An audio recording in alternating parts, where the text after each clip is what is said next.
What's going on, everybody? Justin Hickox here, and my wife. Hi. Your name is? Deanna. Wow. So guys, look, Deanna needed a haircut, and so I figured, you know what? This is the perfect time to share with you guys a little haircut, right? And so what I want to do is I'm going to share my 5 keys, the 5 best nuggets I can give you guys on how to layer long hair so that clients are happy, because it's a big deal, right? It's a big deal.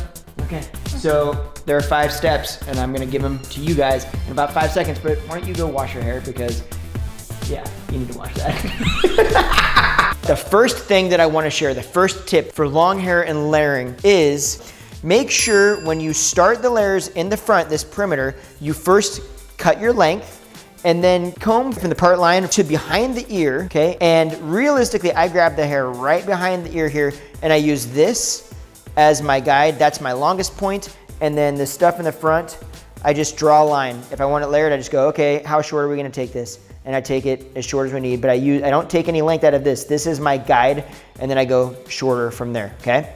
Now, the reason for that is because if I were to pull this hair back from back here and layer that too and take that shorter, when you turn the client around and look at the back of their hair, it's gonna be a really strong V because you're pulling that hair forward and cutting it shorter. In some cases, people like that, right? So if you have a client that loves that look, then okay, fine, go ahead. Really what we wanna do is leave that length in the front so that the back looks stronger, and the stronger this line is back here, the more effectively it's going to support layering, okay? So that is tip number 1. Tip number 2, this is a big one, and I actually see this a lot. Tip number 2 is to make sure that this is never longer than the layers back here, right? And so what that means is we don't want to cut layers back here that come to here and then have the front layering start this long. What that ends up looking like is like you have a bob that does this, and then you have this other hair that just kind of hangs there. So making sure that the front layers are either as short as the back layers or shorter.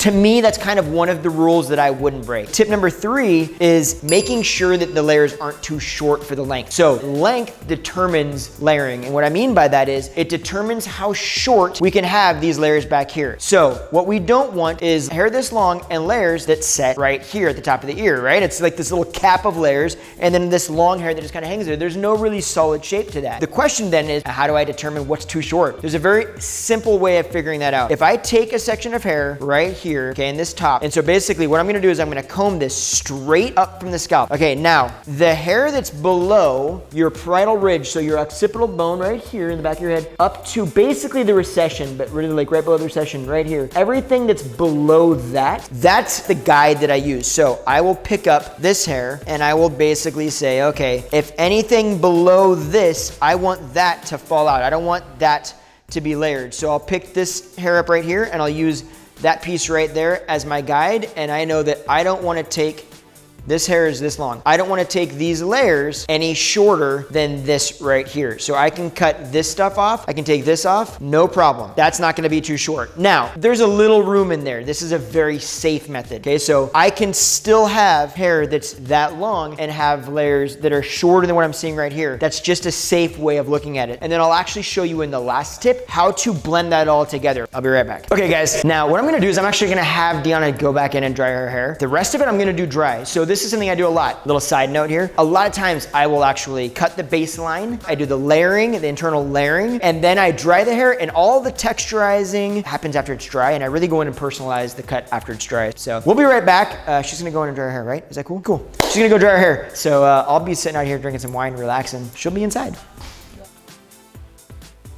All right guys, so got through all of tip 1, 2, and 3. Now let's move on to 4, which is don't over layer it. So don't layer it from there down too much. All of this hair down here, the longer it is, the less it will support layers, any sort of layering down there, okay? And so what'll happen is if you layer this too much, it's gonna start getting really scraggly at the bottom. It's gonna get really thin and piecey, and it won't actually support these layers up here very well, and you'll get this kind of bulk of weight and then these scraggly pieces that just kind of hang down there. So I don't ever actually, on long hair like this, pull this out and layer it like this, because that is when you start running into those issues of it being over layered at the bottom. So what I'll do is I'll pull everything up, layer it square, because what'll happen is when I pull this hair up, that stuff that I don't want to layer is naturally gonna fall out. So I can go in there and I can layer this stuff and not have to worry about layering this stuff down here. So then what I do to kind of blend this all together is take this hair, pull it out, and just kind of find that little corner, and I'll just kind of point cut into that corner just a little bit so that it blends those layers so it doesn't look like a line around the head, but it doesn't overlayer the bottom, right? So I just kind of go in and just kind of take off any long hair. After I get done with that, I actually move into tip number 5. Tip number 5 is do not over texturize. When I say over texturize, what I mean is when people go in and they texturize way down from the ends and they do it so much that you've just got 30% left at the ends. And what ends up happening is even though your hair is that long, when you over texturize it, it ends up acting however long it is where it starts to be thick again. So in this hair, if it was started to get thick down here, it would react as though it was this long. So effectively, these ends are just gonna kind of not do anything. They're not gonna hold bend, they're not gonna hold shape. You're gonna let this come down, you're gonna get bend here, and it's gonna act as though the layers are that short, right? And then you've got these little ends, they aren't thick enough to do anything or to hold any shape, and they just kind of flop there and end up looking kind of broken and damaged. All right, so I go in and I'm just lightly going over the end. So it's a couple snips with the texturizing shears. Oh my gosh, it's a couple tips with this. Okay, it's a couple snips with the texturizing shears.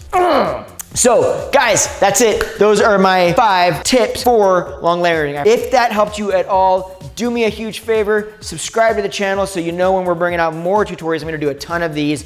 Make sure you like this video. If you think that this could help anybody that you know, please share it with them. I'd love to see it. And if you have anything that you do with long layering, let me know in the comments below. Let me know, I'd love to hear it. Otherwise, hey, thank you for hanging out, and we will see you in the next video.